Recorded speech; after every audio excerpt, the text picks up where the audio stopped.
អ្នកទស្សនាទាំងអស់គ្នាសូមជម្រាបថាពិភពលោកកំពុងឆេះនៅថ្ងៃនេះថ្ងៃទី28ខែកុម្ភៈឆ្នាំ2026សហរដ្ឋអាមេរិកនិងអ៊ីស្រាអែលបានចាប់ផ្ដើមប្រតិបត្តិការវាយប្រហាររួមគ្នាដ៏ធំមួយលើប្រទេសអ៊ីរ៉ង់យន្តហោះចម្បាំងអ៊ីស្រាអែលប្រមាណ200គ្រឿងបានចូលរួមក្នុងការវាយប្រហារនេះការបន្ទប់ត្រូវបានលើនៅទូទាំងប្រទេសអ៊ីរ៉ង់រួមមានទីក្រុងតេអ៊េរ៉ង់គោមអ៊ីស្វាហាននិងកេរ៉េម៉ាន់សាហាហើយអ៊ីរ៉ង់ក៏បានឆ្លើយតបវិញភ្លាមៗដែរដោយបាញ់មីស៊ីលទៅលើអ៊ីស្រាអែលនិងមូលដ្ឋានទ័ពអាមេរិកក្នុងតំបន់តើមានអ្វីកើតឡើងពិតប្រាកដតើអ្នកណារងគ្រោះហើយតើពិភពលោកនឹងទៅជាយ៉ាងណាបន្ទាប់ពីនេះថ្ងៃនេះខ្ញុំនឹងនាំអ្នកទៅស្វែងយល់ពីព័ត៌មានក្តៅៗនេះទាំងអស់គ្នា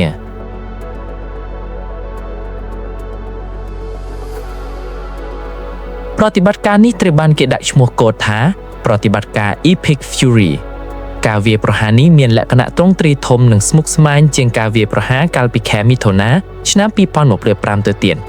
យន្តហោះចម្បាំងអ៊ីស្រាអែលប្រមាណ200គ្រឿងបានចូលរួមក្នុងការវាយប្រហារលើកដំបូងដោយសហការជាមួយកងកម្លាំងអាមេរិក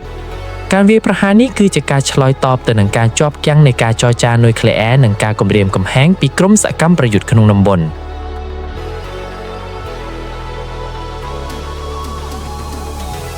គោលដៅសំខាន់នៃការវាយប្រហារនេះមាន2យ៉ាងទី1ថ្នាក់ដឹកនាំអ៊ីរ៉ង់ការវាយប្រហារបានកំណត់គោលដៅទៅលើមេដឹកនាំកំពូលរបស់អ៊ីរ៉ង់រួមទាំងលោកអាយ៉ាតូឡាអាលីខាមេនេអ៊ីមេដឹកនាំកំពូលលោកម៉ាស៊ូតពេហ្សេស្គៀនប្រធានាធិបតីនិងប្រមុខកងកម្លាំងប្រដាប់អាវុធរូបភាពផ្តែរណាត់បានបង្ហាញពីផ្សែងខ្មៅហោយចេញពីសំណាក់របស់លោកខាមេនេអ៊ីនៅទីក្រុងតេអេរ៉ង់ទោះបីជាយ៉ាងណារដ្ឋមន្ត្រីការបរទេសអ៊ីរ៉ង់បានអះអាងថាពួកគេនៅរស់រានមានជីវិតទី2ហេដ្ឋារចនាសម្ព័ន្ធយុទ្ធសាស្ត្របន្ថែមពីការវាយប្រហារលើថ្នាក់ដឹកនាំគោលដៅរួមមានកន្លែងនុយក្លេអ៊ែរនិងកម្មវិធីមីស៊ីលរបស់អ៊ីរ៉ង់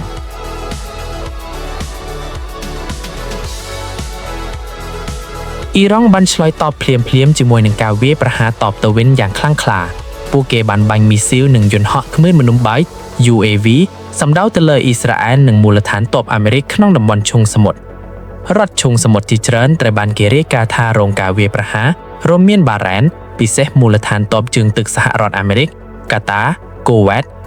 តអារ៉ាប់រួម UAE និងអារ៉ាប៊ីសាអូឌីតទីក្រុងឌូបៃក្នុងប្រទេស UAE ជាមជ្ឈមណ្ឌលពាណិជ្ជកម្មនិងទេសចរណ៍ដ៏សំខាន់ក៏រងការវាយប្រហារដែរបុគ្គលិក CNN នៅទីក្រុងឌូបៃបានឮសំឡេងផ្ទុះចំនួន5ដងហើយមានរូបភាពផ្សែងហោយចេញពីតំបន់កំពង់ផាចាបាល់អាលី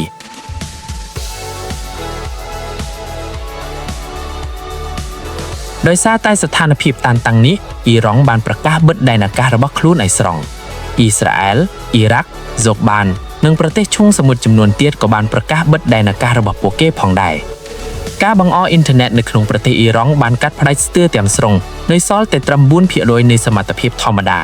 បណ្ដាញព័ត៌មានរដ្ឋរបស់អ៊ីរ៉ង់ IRNA ក៏រងការវាយប្រហារតាមប្រព័ន្ធ Cyber ដែរ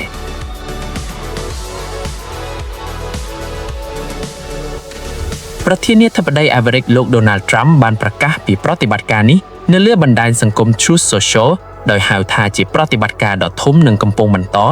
លោកបានថ្លែងថាគោលដៅគឺដើម្បីបំផ្លាញមីស៊ីលរបស់ពួកគេនិងរំលំឧស្សាហកម្មមីស៊ីលរបស់ពួកគេឲ្យស្មារតីក្នុងសារជាវីដេអូលោកក៏បានអំពាវនាវដល់ប្រជាជនអ៊ីរ៉ង់ឲ្យដណ្ដើមយករដ្ឋាភិបាលរបស់ខ្លួនពេលដែលប្រតិបត្តិការយោធាបញ្ចប់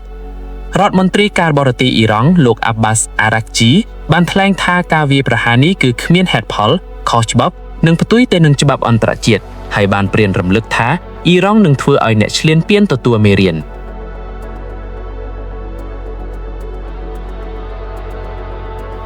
ព្រឹត្តិការណ៍នេះបានធ្វើឲ្យសហគមន៍អន្តរជាតិមានការព្រួយបារម្ភនិងបែកឆ្នាក់គ្នាក្នុងការឆ្លើយតបរុស្ស៊ីកោតទោសការវាយប្រហារហៅថាជាសកម្មភាពឈ្លានពានប្រដាប់អាវុធដោយចេតនាចិនអំពាវនាវឲ្យអាមេរិកនិងអ៊ីស្រាអែលបញ្ឈប់ការវាយប្រហារបារាំងប្រធានាធិបតីអេម៉ានូអែលម៉ាក្រុងថ្លែងថាសង្គ្រាមនេះមានផលកំណត់ធ្ងន់ធ្ងរសម្រាប់សន្តិភាពនិងសន្តិសុខអន្តរជាតិអាល្លឺម៉ង់រួមជាមួយបារាំងនិងចក្រភពអង់គ្លេស 3E3 បានថ្កោលទោសការវាយប្រហារតបរបស់អ៊ីរ៉ង់កាណាដាគាំទ្រសកម្មភាពរបស់អាមេរិកអ៊ុយក្រែនក៏គាំទ្រសកម្មភាពរបស់អាមេរិកដែរ UN និង EU អំពាវនាវឲ្យបញ្ឈប់អរិយសម័យយ៉ាងឆាប់រហ័សនិងឲ្យមានការអត់ធ្មត់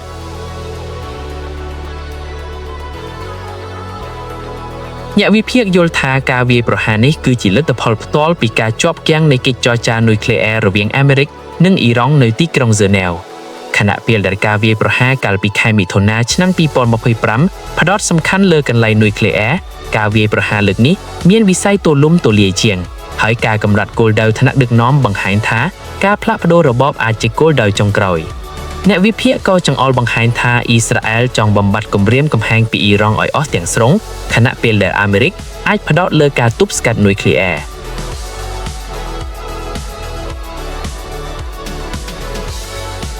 សរុបមកស្ថានភាពនៃមជ្ឈិមបូព៌ាកំពុងតែស្ថិតនៅក្នុងភាពតានតឹងខ្លាំងបំផុត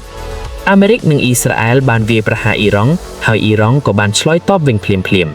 តើរឿងនេះនឹងបញ្ចប់ត្រឹមនេះឬនឹងក្លាយទៅជាសង្គ្រាមទ្រង់ទ្រាយធំតើប្រទេសដទៃទៀតនឹងចូលរួមទេយើងត្រូវរងចាំតាមដានទៀតតើអ្នកគិតយ៉ាងណាពីស្ថានភាពនេះតើអាមេរិកធ្វើត្រីឬអ៊ីរ៉ង់ប្រាប់ហ៊ាមនៅខាងក្រោមនេះ